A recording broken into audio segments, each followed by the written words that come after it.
अस्सलामुअलैकुम मेरे तमाम देखने वालों को, मेरे तमाम स्टूडेंट्स को। बच्चों, हम लोग अपने ऑनलाइन सेशंस के अंदर चैप्टर नंबर 2 को डिस्कस करते चले जा रहे हैं। हमने पिछले लेक्चर्स के अंदर चैप्टर नंबर 2 का up two rectangular components resolution of vector discuss किया था। हम लोगों ने डिस्कस किया था कि how you can resolve a vector into it's component, फिर उसके एक्स और वाई कंपोनेंट्स आप कैसे सॉल्व कर सकते हैं, कैसे फाइंड कर सकते हैं। अगर आपको मेरा लास्ट वाला लेक्चर याद हो, थोड़ी सी बात मैं लास्ट वाले लेक्चर पे करके फिर उसके बाद आगे चलता हूँ। हम लोगों ने ये डिस्कस किया था कि सपोज कर लीजिए हमारे पास एक वेक्टर एक्स वाई सिस्टम के अंदर, एक्स वाई प्लेन के अंदर लेट्स से एक वेक्टर ए है। हमने इस ए वेक्टर के दो कंपोनेंट्स बनाए थे, परपेंडिकुलर कंपोनेंट्स बनाए थे। एक अलोंग वाई एक्सिस के पैरेलल बनाया था जिसे हमने ए वाई का नाम दिया था, और एक एक्स एक्सिस के पैरेलल बनाया था जिसे हमने ए एक्स का नाम दिया था। मैं सरसरी सा बहुत स्पीड से थोड़े से टाइम के अंदर आपको ये बता देता हूँ कि हमने फाइंड कैसे किया था। हमने फाइंड किया था कि A x that was equals to A cos of theta. आपको यकीनन याद होगा, ये कैलकुलेशन हमने पहले कर ली हुई है, सिर्फ फॉर्मूलाज मैं आपको बताना चाह रहा हूँ। फिर हमने कैलकुलेट किया था कि जो परपेंडिकुलर कंपोनेंट वाई कंपोनेंट है that is equals to a sine of theta. जब हम इससे आगे बढ़े थे फिर हमने थीटा कैलकुलेट किया था, ये एंगल थीटा डायरेक्शन के लिए जो कैलकुलेट किया था that was equals to tan inverse a y perpendicular over base over A x, इस तरह कैलकुलेट किया था। फिर हमने कहा था कि सपोज कर लीजिए हमारे पास अगर ए एक्स आ जाए, ए वाई आ जाए, और हमें कहा जाए कि ए का मैग्नीट्यूड कैलकुलेट कीजिए। हमने वो कैसे कैलकुलेट किया था? हमने सिंपली पाइथागोरस थ्योरम से ए को एक तरफ रखा था, ए एक्स का स्क्वायर प्लस ए वाई का स्क्वायर होल अंडर रूट लेके ए मैग्नीट्यूड भी कैलकुलेट किया था। ये वो 4-5 फार्मूला से जो हमने लास्ट लेक्चर में डिराइव किए थे। फिर हमने रेजोल्यूशन ऑफ वेक्टर की डेफिनेशन पढ़ी थी। What is meant by resolution? Resolving यानी splitting of a vector into its mutually perpendicular components. के एक वेक्टर हमारे पास है, इस वेक्टर को इसके दो कंपोनेंट्स में स्प्लिट करने का नाम रेजोल्यूशन है। फिर मैंने आपको वो एमसीक्यूज का सवाल भी, उस एमसीक्यूज का जवाब भी बताया था जो मैं काफ़ी दिन से साथ लेके चल रहा था। एमसीक्यूज कुछ इस तरह से था कि what is the opposite of addition of vector. Addition में हम क्या करते थे, दो वेक्टर्स मिलाए एक रिजल्टेंट बना दिया। सब्ट्रैक्शन भी कुछ इसी असूल पे होती थी कि दो वेक्टर्स को मिलाया और एक रिजल्टेंट बना दिया। बताया था आपको कि सब्ट्रैक्शन और addition they are almost similar.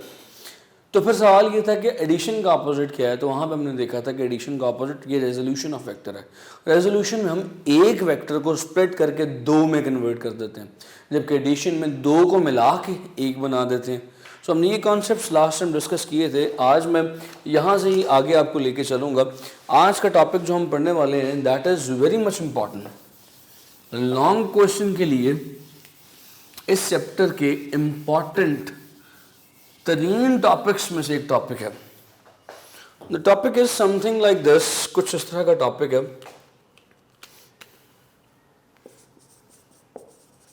Vectors addition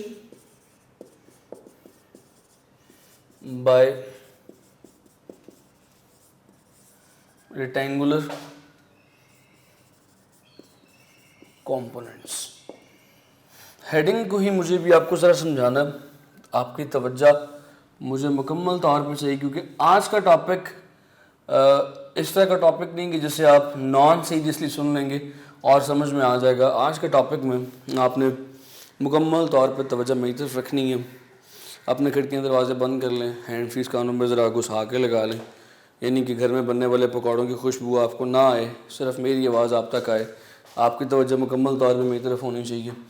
vectors addition by rectangular components. अभी तक आपने जो मेथड पढ़ा है वेक्टर्स के एडिशन का that is by head to tail rule. ऐसे ही है, हम हेड टू टेल रूल को इस्तेमाल करते हैं, एक वेक्टर को दूसरे के ऊपर रखते हैं और फिर रिजल्टेंट ड्रॉ कर देते हैं। जिस तरह हम एडिशन ऑफ वेक्टर करते हैं उसी तरह हम रिजल्टेंट निकाल लेते हैं। अब हम एडिशन ऑफ वेक्टर करने लगे हैं बाय रेक्टेंगुलर कंपोनेंट्स मेथड।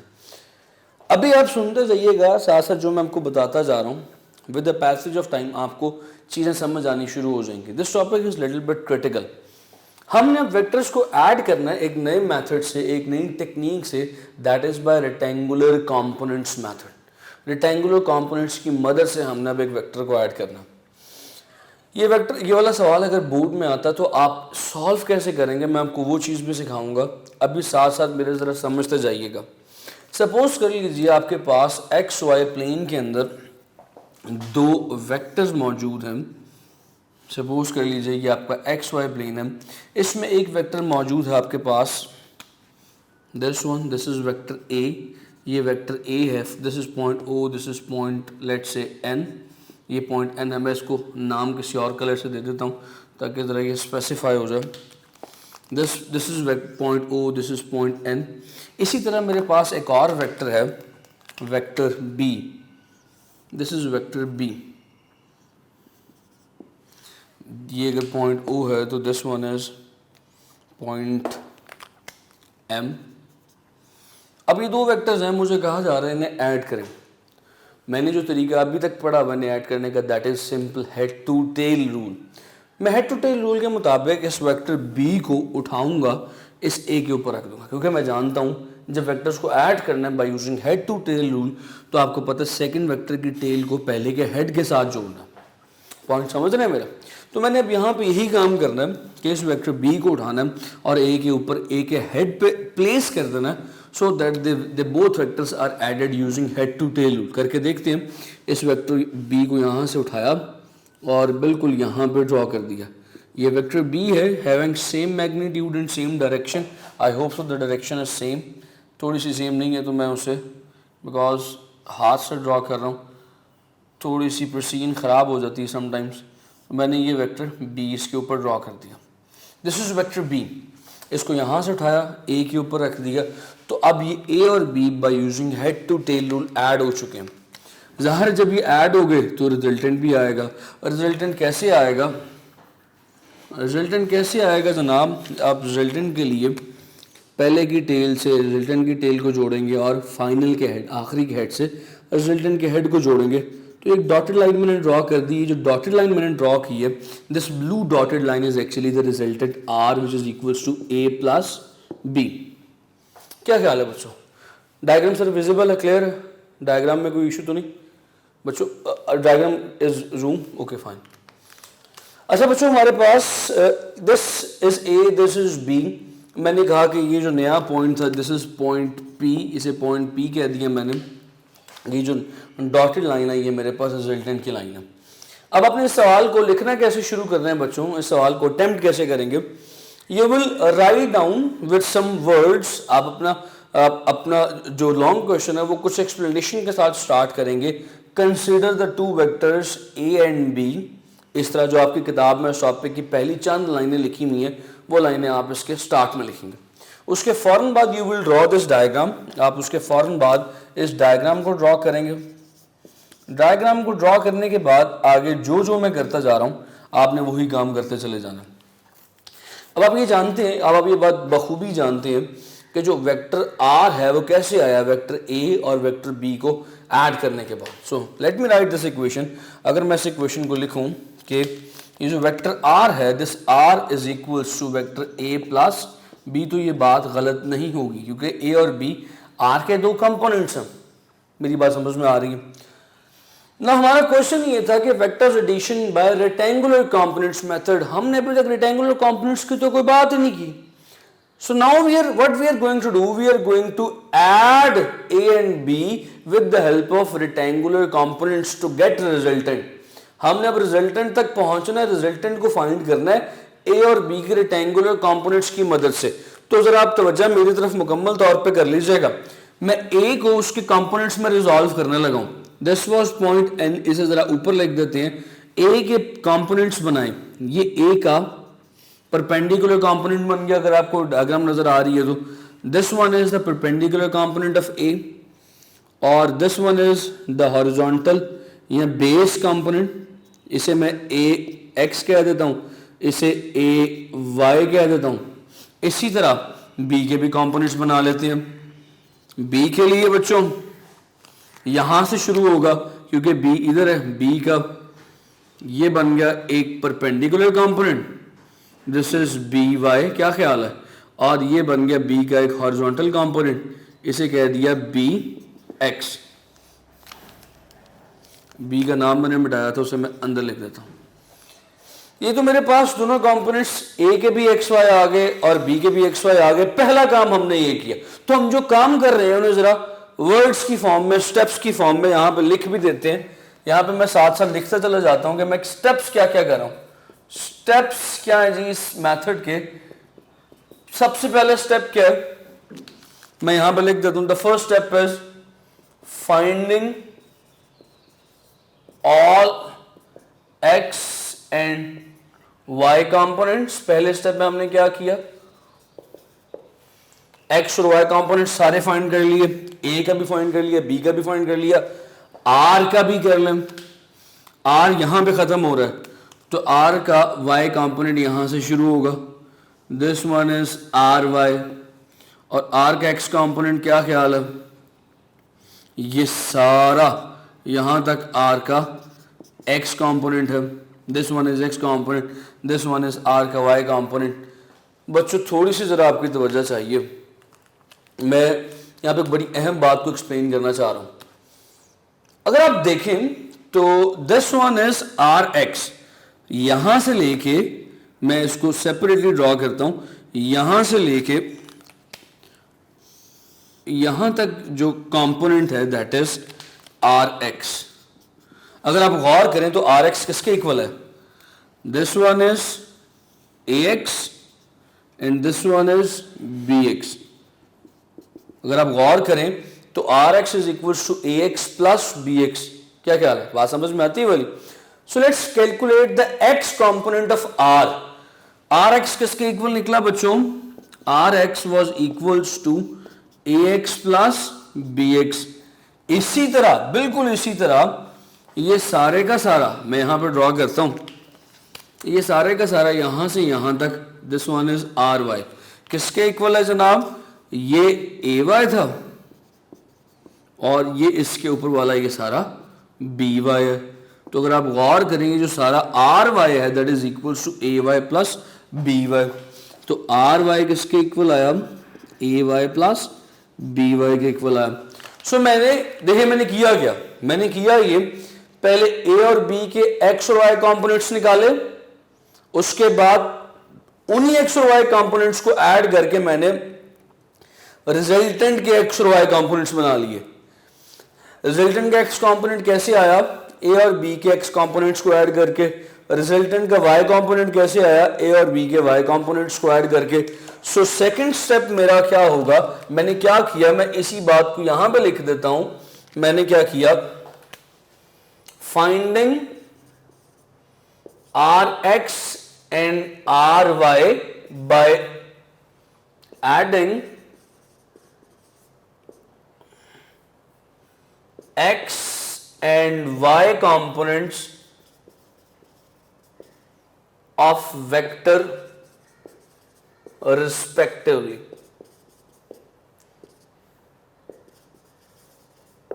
इन वेक्टर्स के x और y कंपोनेंट्स को ऐड करके मैंने rx और ry फाइंड कर लिया। अब मुझे क्या करना है, r जो मेरा रिजल्टेंट है उस रिजल्टेंट के लिए मैग्नीट्यूड कैलकुलेट करना। आर एक्स का स्क्वायर आपको पता है प्लस आर वाई का स्क्वायर होता है मैग्नीट्यूड। अब मेरे पास आर एक्स की वैल्यू भी है और आर वाई की वैल्यू भी है, सो सिंपली मैं यहां पे वैल्यूज पुट करूंगा और R would be equals to, R X की जगह आर एक्स की वैल्यू पुट करते हैं बच्चों। R X is A x plus B X whole square plus A Y plus B Y whole square. मेरे पास ये इसका मैग्नीट्यूड भी आ गया। अब एक बात यहां पे काबिल गौर है, जो मैं वेक्टर्स ऐड कर रहा हूं वो ए और बी है, जवाब में आ रहा है। हो सकता था कि मेरे पास दो से ज्यादा वेक्टर्स होते, ए बी सी होते, तब आर एक्स कैसे आता, आर एक्स कैसे आता, A x plus B x plus C x plus C x, जितने वेक्टर्स होते हैं तमाम के एक्स कंपोनेंट्स को ऐड करता, आर एक्स आ जाता। जितने वेक्टर्स होते हैं उन सब के वाई कंपोनेंट्स को ऐड करता, मेरे पास आर वाई आ जाता। पॉइंट समझ रहे हैं? इसी तरह जब मैंने मैग्नीट्यूड कैलकुलेट किया तो आर एक्स की जगह में अगर ए बी सी होते तो A x plus B x plus C x add करता और y की जगह A Y plus B y plus C y करता है। इस वक्त मेरे पास वेक्टर्स ही दो है, लिहाजा मैंने दो को ऐड किए, दो के एक्स और वाई कंपोनेंट्स को ऐड किए। यहां पे मेरे पास मैग्नीट्यूड भी आ गया, तो थर्ड पॉइंट लिख लेते हैं, कैलकुलेट द मैग्नीट्यूड। हमारे पास थर्ड पॉइंट आ गया,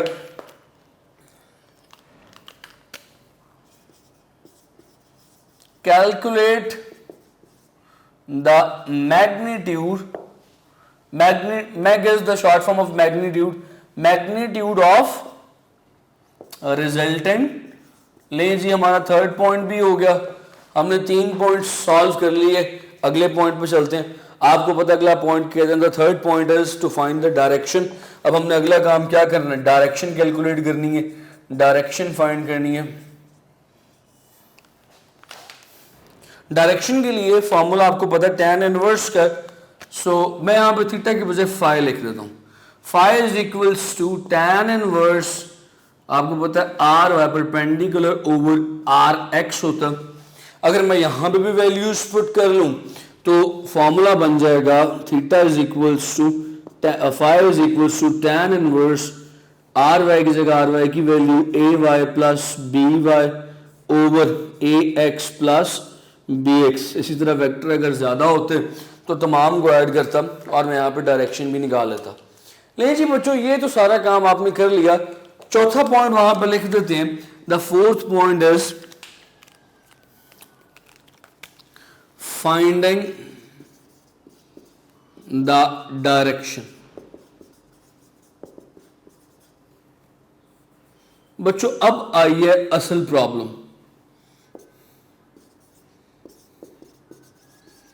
अब आ गई एक्चुअल प्रॉब्लम जिसे सॉल्व करना असल बात है। मैंने यहां पे थीटा नहीं लिखा, मैंने यहां पे फाई लिख दिया।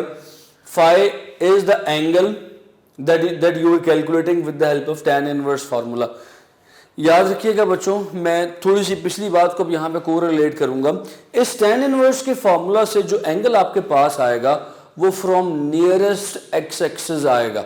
मेरे जुमले पे गौर कीजिएगा, शायद अभी बात समझ में ना आए लेकिन आगे समझाऊंगा, आगे इसको सॉल्व करके दिखाऊंगा, चीजें समझ में आ जाएंगी। मेरे जुमले पे गौर कीजिएगा, ये जो tan इनवर्स का फार्मूला ये आपको एंगल देता है फ्रॉम नियरेस्ट एक्स एक्सिस। मैंने आपको पहले लेक्चर में बताया था कि जो एंगल आपको चाहिए डायरेक्शन के लिए that is from positive x axis. मेरा पुराना लेक्चर दोबारा देखिएगा जहां पे मैं रेक्टेंगुलर कंपोनेंट्स बता रहा था, रेक्टेंगुलर कोऑर्डिनेट सिस्टम बता रहा था। मैंने वहां पे बताया था कि जो आपको एंगल चाहिए वो फ्रॉम पॉजिटिव एक्स एक्सिस चाहिए, एंटी क्लॉकवाइज चाहिए। मैंने कहा था कि आपको ये वाला एंगल चाहिए, positive x axis anti clockwise. मगर ये जो एंगल आपको tan इनवर्स के फार्मूला से आता है, ये फार्मूला, इस फार्मूले से एंगल आने वाला नियरेस्ट एक्स एक्सिस से आता है। मैं आपको अभी ये पॉइंट क्लियर करता हूं। मैं कहना क्या चाह रहा हूं, उम्मीद है कि आपने सबने लिख लिया होगा। मैं पॉइंट्स नहीं रेज करने लगा, मुझे डायग्राम ड्रॉ करनी है, मैं यहां से ड्रॉ करके बताता हूं।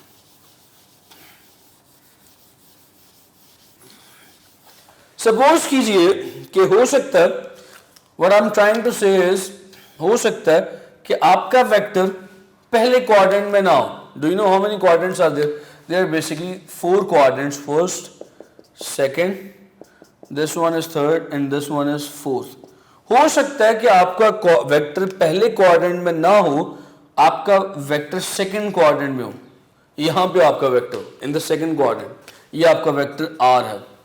अब इस सिचुएशन में जो एंगल आपको मिलेगा इस tan के फार्मूले से, ये जो फाई मिलेगा, it will be from the, मैंने जुमला क्या बोला था, नियरेस्ट एक्स एक्सिस। आपको एंगल की वैल्यू मिलेगी प्यारे बच्चों, यहां से आपको एंगल आएगा ये वाला फाई, tan की फार्मूले से। ये एंगल आपको तो चाहिए ही नहीं।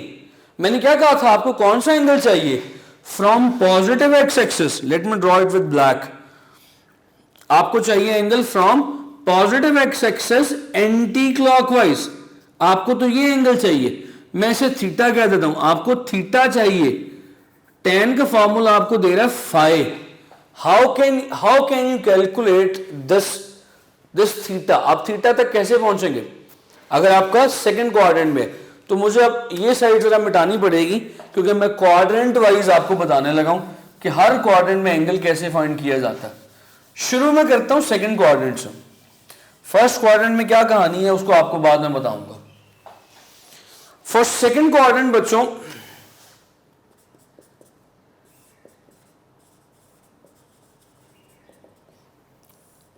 For second quadrant I need you to focus here. तवज्जो आपकी मुकम्मल मेरी तरफ होनी चाहिए। आप जानते हैं कि सारे का सारा एंगल इस लाइन से पॉजिटिव एक्स एक्सिस से नेगेटिव एक्स एक्सिस तक, ये सारे का सारा एंगल जो बनेगा दैट इज 180 डिग्री। क्या ख्याल है? 180 डिग्री में से अगर मैं ये वाला एंगल यानी फाई को माइनस कर दूं तो क्या मेरे पास थीटा नहीं आ जाएगा? सो याद रखिएगा, नई बात समझ में आई? मैं दोबारा बता देता हूं। This angle from this point two this point, इस लाइन से लेके इस लाइन तक जो मुकम्मल एंगल है जिसे हाफ सेमी सर्कल कहते हैं, something like this is 180 degree. क्या ख्याल है? ठीक है। और ये वाला एंगल जो है दैट इज फाई। तो मैं इसको अगर माइनस कर दूं तो जो पीछे बचने वाला एंगल है दैट इज थीटा। ये मेरा वो रिक्वायर्ड एंगल है जो मुझे चाहिए, वो आ जाएगा। सो यही काम मैं करने लगा हूं सेकंड क्वाड्रेंट के लिए। For second quadrant theta is equals to 180 degree minus phi. याद रहे कि ये फाई कहां से आया, ये फाई कौन सा है? यहां पे आपके लिए लिख देता हूं, ये फाई वही फाई है जो आपने tan इनवर्स के फॉर्मूला से कैलकुलेट किया था, यानी R Y over R X करके आपने जो कैलकुलेट किया था, ये वही फाई है। अब आ जाते हैं थर्ड क्वाड्रेंट पे। इन द थर्ड क्वाड्रेंट मान लीजिए कि आपका वेक्टर ये है, दिस इज योर वेक्टर, ये आपका वेक्टर है। अब इस वेक्टर में जो एंगल आपको मिलेगा, द एंगल विल बी, मैंने कहा था फ्रॉम नियरेस्ट एक्स एक्सिस। मैं ये पुराने वाला मिटा देता हूं ताकि आप कंफ्यूज ना हो जाए। आपको जो एंगल मिलेगा बच्चों that will be from nearest X axis, बोले तो ये वाला एंगल, ये फाई आपको मिलेगा बाय द tan फॉर्मूला। मगर आपको जो एंगल चाहिए वो कौन सा? From positive x axis anti clockwise, आपको ये सारा चाहिए। फाई आपके पास आ गया, आपको चाहिए सारा। तो देखो यार, ये फाई से पहले वाला एंगल 180 डिग्री नहीं है क्या? अभी मैंने बताया था एक लाइन का एंगल, तो 180 डिग्री में जो फाई आया उसे ऐड करूं तो टोटल एंगल नहीं आ जाएगा क्या? This is what we call common sense. So in the third quadrant,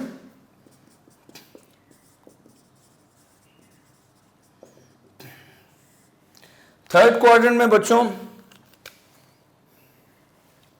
third quadrant में कहानी ये है कि theta is equals to 180 degree plus phi. हमारे पास यहां पे फाई प्लस हो जाएगा। राइट? पॉइंट समझ में आ रहा है बच्चों? मान लीजिए कि अब आपका एंगल जो है that is in your fourth quadrant. अब आप यहां पे क्या करेंगे? फोर्थ क्वाड्रेंट के लिए जो फॉर्मूला है tan इनवर्स का, फाई का formula, phi is equals to tan inverse R Y over R X. This formula will give you angle phi from nearest X axis. आपको ये वाला एंगल मिलेगा फाई का। नियरेस्ट एक्स एक्सिस तो यही बनता है, नियरेस्ट पॉसिबल वैल्यू यही बनती है। आपको कौन सा चाहिए? You need from positive x axis anti clockwise, यहां तक चाहिए आपको। क्या ख्याल है? बड़ी सिंपल सी बात है। आप जानते हैं कि अगर ये सर्कल पूरा हो जाता तो कितना कितना एंगल बनता? 360 डिग्री। अब सर्कल पूरा नहीं हुआ, उसमें से ये फाई माइनस कर दीजिए तो जो बाकी एंगल बचेगा that is your required angle theta. So for fourth quadrant,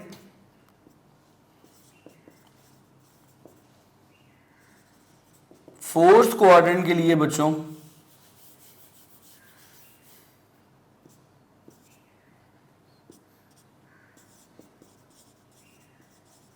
fourth quadrant के लिए मेरे प्यारे बच्चों कहानी कुछ इस तरह से है कि theta is equals to 360 degree minus that phi जो आप कैलकुलेट कर चुके हैं। सो आपने कितने क्वाड्रेंट्स कर लिए? पहला, दूसरा, तीसरा, 3 क्वाड्रेंट्स आपने कर लिए। चौथे को पहले आपने कितने क्वाड्रेंट्स कर लिए? दूसरा, तीसरा और चौथा। अब बात रहेगी पहले क्वाड्रेंट की। तो पहले क्वाड्रेंट के लिए कहानी क्या है? मुझे जरा डायग्राम थोड़ी सी दोबारा साफ करनी पड़ेगी।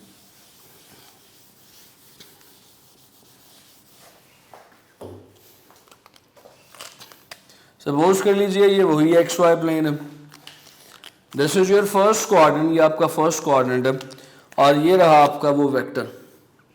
फर्स्ट क्वाड्रेंट में जो tan इनवर्स का फॉर्मूला है, this formula phi that is equals to tan inverse R Y over R X. इससे जो एंगल फाई मिल रहा है वो कौन सा होगा? मैंने कहा था कि द एंगल फाई जो tan इनवर्स के फॉर्मूला से आता है, it will give you the angle from nearest X axis. तो इस पहले क्वाड्रेंट में नियरेस्ट एक्स एक्सिस कौन सा जी?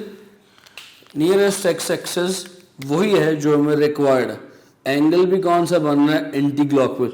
सो याद रखिएगा पहले क्वाड्रेंट में किसी फॉर्मूला की जरूरत नहीं पड़ती, जो फाई निकलता tan के फॉर्मूले से वही थीटा होता है।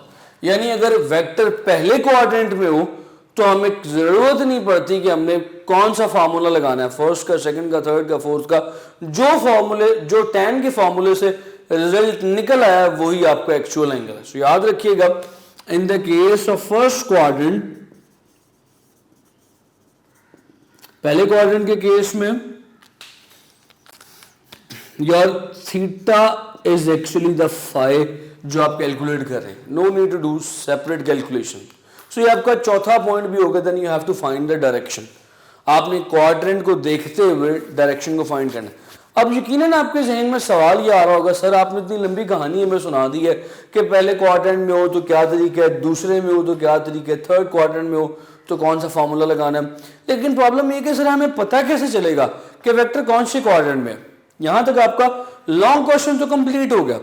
आपने लॉन्ग क्वेश्चन कैसे अटेम्प्ट करना है? मैंने कहा था कि जब आपकी किताब में जो शुरू वाले चार पांच लाइनें हैं वो लाइनें आपने लिखी, consider there are two vectors A and B, then you have to draw the diagram. Diagram draw करने के बाद आपने साथ साथ वो जो छोटे छोटे फॉर्मूलाज मैंने यहाँ पे लिखे थे फॉर्मूलाज लिखने, और at the end you will right these steps. आप इन स्टेप्स को लिखेंगे, आपको लॉन्ग क्वेश्चन कंप्लीट हो जाएगा।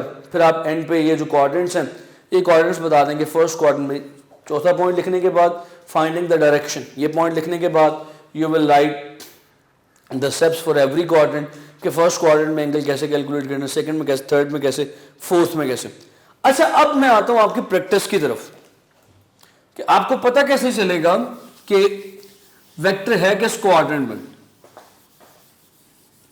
ये मैं मिटा दूं जरा साइड पे, उम्मीद है कि आपने लिख लिया होगा। आपको छोटे छोटे से चंद एक सवाल करवा देता हूं आज का लेक्चर ओवर होने से पहले। सवाल है जी, find the direction of following vectors. Resultant मैं आपको सामने डायरेक्टली रिजल्टेंट लिखूंगा, आपने उनकी सिर्फ डायरेक्शन फाइंड करनी है। आर इज इक्वल्स टू, जुमले पे गौर करना है, बड़ी सीखने की बातें, कॉन्सेप्ट क्लियर करना चाह रहा हूं। R is equals to 3i plus 5j। क्या ख्याल है ये किस क्वाड्रेंट में, इसके लिए कौन सा फॉर्मूला लगेगा? सोचें, मैंने आपको डायरेक्टली बता दिया। अब आपको पता है कि ये वाली साइड जो होती है this is R X, I वाली side, this one is R Y. तो क्या ख्याल है ये किस क्वाड्रेंट में है? क्या एक्स वाली टर्म पॉजिटिव है? कोई साइन नहीं साथ लिखा हुआ, पॉजिटिव है। क्या वाई वाली टर्म पॉजिटिव है? बिल्कुल पॉजिटिव है। तो एक्स और वाई किस क्वाड्रेंट में पॉजिटिव होते हैं? आपके सामने क्वाड्रेंट्स भी ड्रॉ कर देता हूं।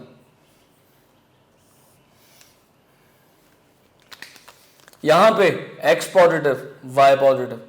सेकेंड क्वाड्रेंट में y positive, x negative. Third quadrant में x negative, y negative. Fourth quadrant में एक्स पॉजिटिव, वाई नेगेटिव। क्या ख्याल है बच्चों? Am I wrong? आपको इतना तो पता। सो यहां पे देखिएगा in this vector 3i plus 5j दोनों पॉजिटिव है। तो आपका वेक्टर कहां पे लाई कर रहा है? Your vector lies in first quadrant. इसके लिए आप कौन सा फॉर्मूला लगाएंगे? सिंपली फॉर्मूला यही वाला, phi is equals to tan inverse R Y over R X. और आपके पास जवाब क्या आ जाएगा? you will have an answer like phi is equals to tan inverse what is R Y 5/3। Calculators पे solve करें, आपके पास जवाब आ जाएगा। जो जवाब आएगा वही आपका रिक्वायर्ड एंगल होगा, वही आपका रिक्वायर्ड एंगल होगा जो आपको चाहिए, थीटा इज इक्वल्स टू 5। अब मान लें कि आपको जो वेक्टर दिया गया है वो कुछ इस तरह से है। सवाल थोड़ा सा मैं चेंज कर देता हूं। आपको जो वेक्टर दिया गया बच्चों, मान लीजिए वो कुछ इस तरह से है, r is equals to -4i plus 3j। क्या ख्याल है कौन सा क्वाड्रेंट है ये? इसके लिए एंगल कैसे फाइंड करेंगे?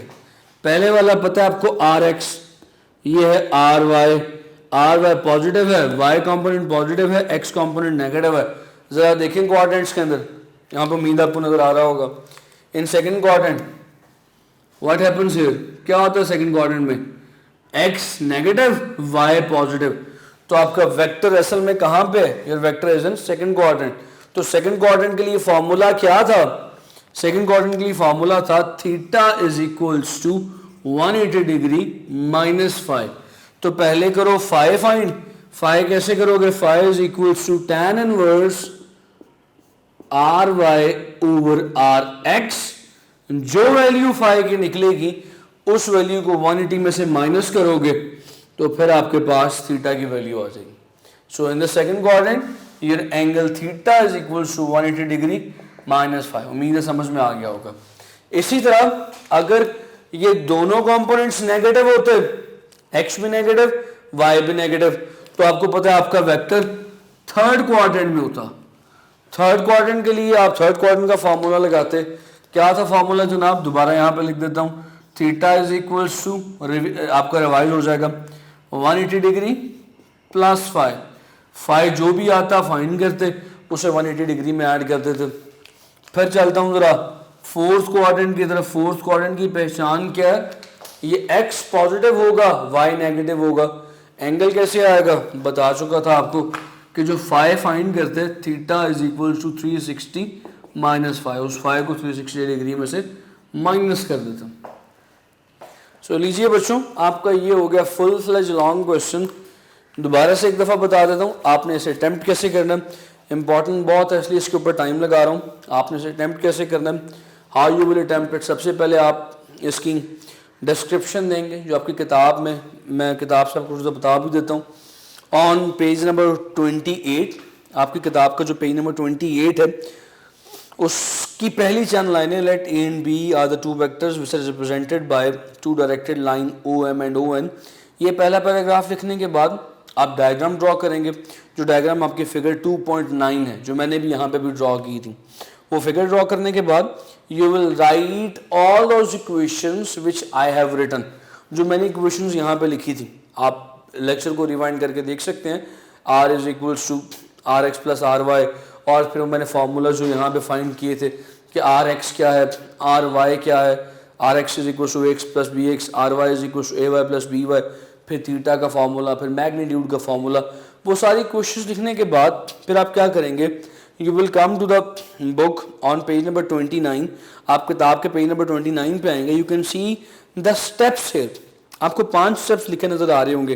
Find X and Y component, ये वही स्टेप्स हैं जो मैंने आपको सेपरेटली लिखवाए थे।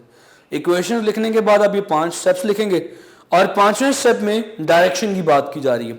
डायरेक्शन की बात करने के बाद आप सीधा पेज नंबर 30 पे आए तो आपको 4 पॉइंट्स लिखे नजर आ रहे होंगे मुख्तलिफ क्वाड्रेंट्स के। आप वो 4 पॉइंट्स लिखेंगे, आपका full fledge long question complete हो सका। इस तरह से आप इस लॉन्ग क्वेश्चन को अटेम्प्ट करेंगे। थैंक यू सो मच बच्चों। आज के लिए हमारे इस लेक्चर में हमें इजाज़त दीजिए। इंशाल्लाह आपसे कल मुलाकात होगी। हम यहाँ से इन्हीं टॉपिक से आगे अपने लेक्चर्स को लेकर चलेंगे। Thank you so much. अल्लाह हाफ़िज़।